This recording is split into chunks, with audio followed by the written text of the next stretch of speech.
జై భారత్ అయోధ్య రాజశ్యాములు తోటి భారతీయులందరికీ నమస్కారం. ఇటీవల జరిగినటువంటి దేశంలో 5 రాష్ట్రాల యొక్క అసెంబ్లీ ఎన్నికలు. ఈ ఎన్నికల్లో 4 రాష్ట్రాలు అక్కడ ఉన్నటువంటి ప్రజలు పూర్తి మెజారిటీ తోటి ప్రభుత్వాలను ఏర్పాటు చేసుకునేలాగా ఆయా పార్టీలకి అవకాశం ఇవ్వటం జరిగింది. ఇటొచ్చిన తమిళనాడు మాత్రం దేనికి పూర్తి మెజారిటీ ఇవ్వకుండా అక్కడ ప్రజలు ఒక హంగు తీర్పునివ్వటం జరిగింది. ఏది జరిగినప్పటికైనా సరే అత్యధిక స్థానాలు సాధించినటువంటి జోసెఫ్ విజయ ముఖ్యమంత్రి అవుతారు, అందులో డౌట్ లేదు. అది అవ్వాలని చెప్పేసి మనం అందరం కోరుకుందాం. తనకి ఎలాంటి రాజకీయ ఇబ్బందులు కలిగించకూడదని ఏవైతే మిగతా పార్టీలన్నీ కూడా ఆయనకి సహకరిస్తూ ఈ యొక్క తమిళనాడు అభివృద్ధికి సహకరించి ముందుకెళ్తే బాగుంటుంది అనేది నా అభిప్రాయం. ఇకపోతే మనం వెళ్ళవలసినటువంటిది పశ్చిమ బెంగాల్లోకి. ఇప్పుడు పశ్చిమ బెంగాల్ 4వ తారీఖు కౌంటింగ్ దగ్గర నుంచి ఈనాటి వరకు చూస్తే అనేకమైనటువంటి దాడులు ఓడిపోయినటువంటి టీఎంసీ పార్టీ చేస్తుంది అనేది స్పష్టంగా మనకు కనపడుతుంది. సువేందు అధికారి పిఏని చంపేయటం, అలాగే ఏదైతే ఆర్జీకర్ కాలేజీలో జూనియర్ డాక్టర్పై అత్యాచారం చేసి చంపేసినటువంటి తల్లికి టికెట్ ఇస్తే ఆవిడ గెలిస్తే ఆవిడ ఎమ్మెల్యేగా గెలవటం జరిగింది. ఆవిడ మీద బాంబులు దాడి, వారి ఇంటి మీద బాంబులు దాడి చేయటం, ఇవన్నీ కూడా మనం గమనిస్తూ ఉన్నాం. ఇలా చూసుకుంటే భారతీయ జనతా పార్టీ కార్యకర్తలను అప్పుడే 5-6 చంపేయటం జరిగింది. ఒక టీఎంసీ కార్యకర్త మాత్రమే చచ్చిపోయాడు. ఇది అక్కడ చేస్తున్నటువంటి దాడులు. మీరందరూ కూడా రోడ్ల మీదకి రండి, ప్రతి ఒక్కరు సింహాలై గర్జించండి. ఎట్టి పరిస్థితుల్లోని నేను రాజీనామా చెయ్యను, నేనే ముఖ్యమంత్రిని చెప్పి పిచ్చి పట్టినటువంటి పిచ్చి కుక్క కడితే కానీ పిచ్చి పట్టినటువంటి గొంతులేస్తుంది గొడ్లెప్పుకుని రోడ్లను తిరిగేటువంటి పద్ధతి తిరిగేటువంటి ఒక పిచ్చిది ఏ రకంగా పేలాపన పేలుతుందో ఆ రకమైన పేలాపన పేలుతుంది అక్కడ ఉన్నటువంటి ఇంతవరకు 15 సంవత్సరాలు ముఖ్యమంత్రిగా చేసినటువంటి మమతా బెనర్జీ అనేటువంటి ఒక రాక్షసి.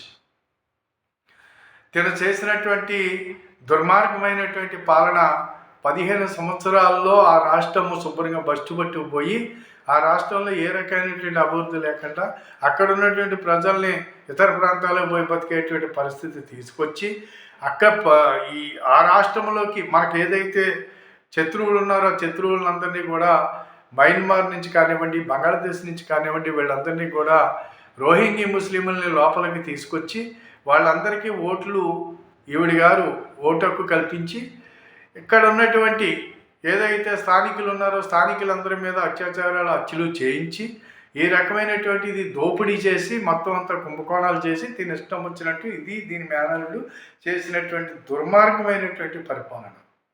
ఆడవాళ్ళని వేలాది మందిని ఇప్పుడు 2021లో జరిగినటువంటి ఎలక్షన్ చూసినట్లయితే దారుణమైనటువంటి వేల మందిని చంపేసింది, ఇల్లు తగలమెట్టించేసింది, తనకు ఓట్లు వేయలేదని చెప్పి. ఇలాంటి ఎన్నో కార్యక్రమాలు ఎంతోమందిని వేల మందిని పొట్టన పెట్టుకున్నటువంటి రాక్షసి ఈ రోజున అలాంటి పరిస్థితుల నుంచి ఆ రాష్ట్రంలోకి ఎవరిని ఎంటర్ అవ్వకుండా కేంద్ర ప్రభుత్వం యొక్క ఏవైతే వ్యవస్థలు ఉంటాయో వ్యవస్థల్ని ఎవరిని కూడా లోపలికి ఎంటర్ అవ్వకుండా సిబిఐ వెళ్ళినా ఈ మామూలుగా రాళ్ళ దాడి చేయించింది, ఈడీ వెళ్ళినా రాళ్ళ దాడులు చేయించింది, వెళ్ళిపోయి మామూలుగా ఈ గోండాల మీద కేసులు పెడితే ఇదే పోలీస్ స్టేషన్కి వెళ్ళిపోయి కూర్చుంది. పోలీసుల దగ్గర మామూలుగా కేసు కట్టినవ్వకుండా కేసు మామూలుగా తీయించేసి గోండాలను రక్షించినటువంటి చరిత్ర కలిగినటువంటి ఒక నీచమైన నికృష్టమైన ఒక రాక్షసి మమతా బెనర్జీ. అది పోతే ఈనాడు జరిగేటువంటి ఈ పద్ధతి, నేను రాజీనామా, ఇది ఎందుకు రాజీనామా చేయాలి? రాజీనామా నీ చేత ప్రజలు చేయించారు, నువ్వు రాజీనామా చేయవలసిన అవసరం లేదే. ఇక్కడ ప్రజలు నిన్ను ఓడించారు, నిన్నే ఓడించారు. నువ్వు అసలు ఎమ్మెల్యేవే కాదు, నువ్వెవత్తు ఇక్కడ రాజీనామా చేయనంటానికి. అది కాబట్టి 7వ తారీఖుతో నీ టైం అయిపోయింది, ఎక్కడికి 2 అయిపోయినాయి. ఇక నీకున్నదేంటి? ఈ దేశంలో రాజ్యాంగాన్ని కానీ, ఈ దేశ వ్యవస్థలను కానీ, ఈ సుప్రీంకోర్టుని కానీ, హైకోర్టుని కానీ దేన్ని గౌరవించకుండా ఎస్ఐఆర్ జరిగితే గంతులేసింది, సిబిఐ దాడులంటే గంతులేసింది, ఈడీ దాడులంటే గంతులేసింది. మీరెవరు మా రాష్ట్రంలోకి రావటానికి అంతే. కేంద్ర ప్రభుత్వ పథకాలు ఏవి కూడా అక్కడ ప్రజలకు అందరం లేదు. ఈ రకమైనటువంటి కార్యక్రమాలు చేసినటువంటిది ఈ మమత. ఇకపోతే ఇప్పుడు ఈనాడు మనం ఇక్కడ మనం ఏంటంటే మమత ఓడిపోవడం, భారతీయులు గెలిచారు ఈ రోజున. భారతదేశానికి స్వతంత్రం అంటూ వచ్చింది కానీ బెంగాల్కి స్వతంత్రము లేదు. 80 సంవత్సరాల తర్వాత భారతదేశానికి స్వతంత్రం వచ్చిన 80 సంవత్సరాల తర్వాత ఈనాడు భారతీయులకి స్వతంత్రం వచ్చింది అక్కడ. అది జరిగింది. పోతే ఈ దేశ నవనిర్మాణానికి ఈ రోజుని ఆ రాష్ట్రం చాలా అవసరం. ఈ దేశానికి గుండెకాయ లాంటిది. ఎందుచేతనంటే 4000 కిలోమీటర్లు సరిహద్దు కలిగినటువంటి ఈ రాష్ట్రం బంగ్లాదేశ్కి. ఈ సరిహద్దులో ఎక్కడ కంచేయటానికి ఇల్లేదు, ఇక్కడ ఇది వేయటానికి ఇల్లేదు, అక్కడ అది వేయటానికి ఇల్లేదు అని చెప్పేసి స్తంభాలు ఎత్తి పీకి పాడేసినటువంటిది. ఎందుకు ఇవన్నీ చేసింది అని అంటే బంగ్లాదేశ్ నుంచి యువతలకి ఇప్పటికి బయటపడ్డ సొరంగాలు 100 సొరంగాలు బయటపడ్డాయి 4 రోజుల్లో. ఈ స్వరంగాలు అవతల నుంచి యువతల సొరంగాలుగా వస్తూ యువతలకి డ్రగ్స్ వ్యాపారం కానివ్వండి, గంజా వ్యాపారం కానివ్వండి, అదే రకంగా ఆయుధాల వ్యాపారం కానివ్వండి, బాంబులు కానివ్వండి, అలాగే అదే రకంగా దొంగ నోట్ల వ్యాపారం కానివ్వండి, ఇవన్నీ కూడా ఈ బంగ్లాదేశ్ నుంచి దేశం అంతా కూడా పంపిస్తుంది. ఇది ఈమె చేసింది.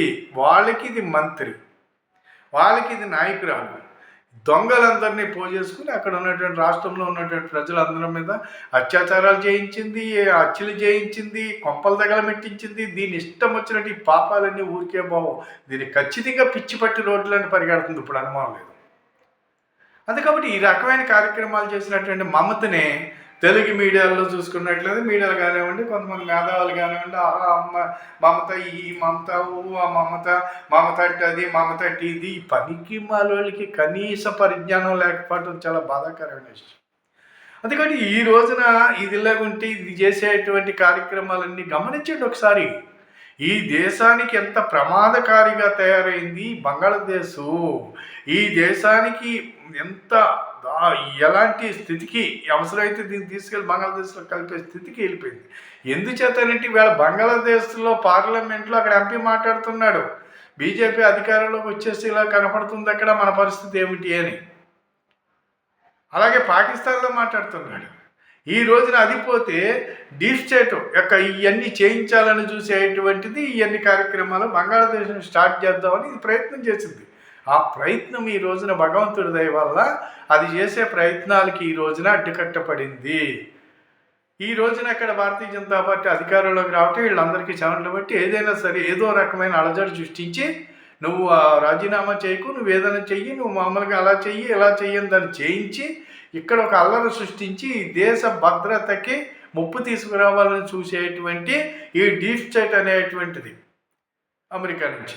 ఈ అమెరికా ట్రంప్ కూడా ఈ రాష్ట్రం ఎన్నిక జరిగితే ట్రంప్ మోడీ గారికి ఫోన్ చేసి మాట్లాడాడు. ఏంటి అక్కడ బాగా మీరు నెగ్గారంట కదా అలాగని, దాని గురించి ఒకసారి మాట్లాడుకోవాలి అని. మరి వీడికి ఏమి సంబంధం అంటే ఏ రకమైన కుట్రలు జరుగుతున్నాయో ఒకసారి గమనించండి. మోదీ గారి మీద హత్యా ప్రయత్నాలు జరిగినాయి, ఈ దేశం మీద అనేక రకాల అలజడులు చేయాలని చూశారు. ఇవన్నీ సాగలేదు వీడికి. ఇక్కడ ఎట్టి పరిస్థితుల్లోని ఎవరిని కూడా ప్రపంచంలో ఏ దేశం అయినా సరే భారతదేశం ఒక కన్నెత్తి చూస్తే కళ్ళు పీకేసే స్థితికి మనం ఎదిగిపోయాం. అది కాబట్టి వీళ్ళందరూ కూడా ఏ వేషాలు వేయాలన్నప్పటికైనా సరే వేషాలు ఇక్కడ కుదరటం లేదు. కానీ ఇక్కడ మమతని అసరంగా చేసుకుని దేశంలోకి ఉగ్రవాదుల్ని తీవ్రవాదుల్ని ఎన్నాటిని కూడా ఇక్కడి నుంచి ఆయుధాలు అవి సప్లై చేసి ఈ దేశాన్ని ఏదో రకంగా బాంబులు పెట్టి ఇక్కడ ఒక అలజడి సృష్టించాలి, ఈ దేశాన్ని నష్టపరచాలని చేసేటువంటి ప్రయత్నాలు ఏవైతే ఉన్నాయో ఈ అన్నిటికీ ఈ రోజున అడ్డుకట్టుపడింది. ఇది మన అదృష్టం. కాబట్టి మిత్రులారా ప్రతి ఒక్కరు ఆలోచించండి, దేశం గురించి ఆలోచించండి. ఎక్కడ భారతీయ జనతా పార్టీ నెగ్గితే ఏడ్చేవాళ్ళు ఎవరైతే ఉన్నారో వీళ్ళందరూ కూడా ఇక్కడ నుంచి మామూలుగా విదేశీ ఇక్కడ తిని దేశాలకు వెళ్ళి అక్కడ పక్కల్లో తొమ్మిది ఎదవలందరూ ఇక్కడ చాలామంది ఉన్నారు. దేశ గౌరవం వీళ్ళకి అక్కర్లేదు, దేశ రక్షణ వీళ్ళకి అక్కర్లేదు. భారతీయ జనతా పార్టీని విమర్శిస్తారు ఇంటిళ్ళు. ఏ రకంగా విమర్శిస్తారు మీరు? ఈ దేశాన్ని ఏ రకంగా బస్టు పట్టించారు ఇక్కడ కమ్యూనిస్ట్ వాళ్ళు, కాంగ్రెస్ వాళ్ళు. ఈ దేశాన్ని ఏ రకంగా తయారు చేశారు?